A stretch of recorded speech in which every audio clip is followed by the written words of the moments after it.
என்னை இறுதி போர் கட்டத்தில் அழைத்து பாருங்க, என்னை பாதுகாப்பதே அவருக்கு பிரச்சனை.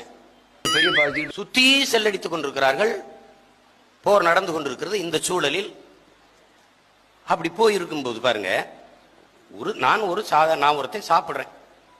சாப்பிட்டா என்ன, சாப்பிட்டு போக வேண்டியதானே? பின்னாடி ஒருவர் இருந்து எழுதி கொண்டிருக்கிறார் வேலை.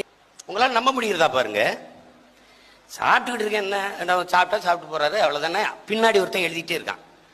என்னடா எழுதுறான்னு முத நாள் விட்டுட்டேன், மறுபடியும் எழுதுறான். ஒரு தாளை வச்சு எழுதிட்டே இருக்கேன். இந்த சம்பலை 2 முறை தொட்டார், இந்த கூட்டை நன்றாக சாப்பிட்டார், முழுக்க சாப்பிட்டார், இந்த கறியை ஆள் தொடவே இல்லை, இதை இதை சாம்பார் ஊற்றி கொண்டார், இதை தவிர்த்து விட்டார், இதை எழுதிக்கிட்டே இருக்கேன். ஒரு கேட்டேன், இது ஏப்பா சாப்பிட்றதை எழுதிக்கிட்டு இருக்கேன். இல்லைண்ணா நீங்க சாப்பிடுங்க, நீங்க சாப்பிடுங்க. ஏப்பா எழுதுறேன்? இல்லை அன்னைக்கு அனுப்பணும். ஒரு தலைவன் தன் தம்பி என்ன சாப்பிட்றாருங்கிறது எனக்கு அனுப்பு. எப்படி இருக்கு பாருங்க.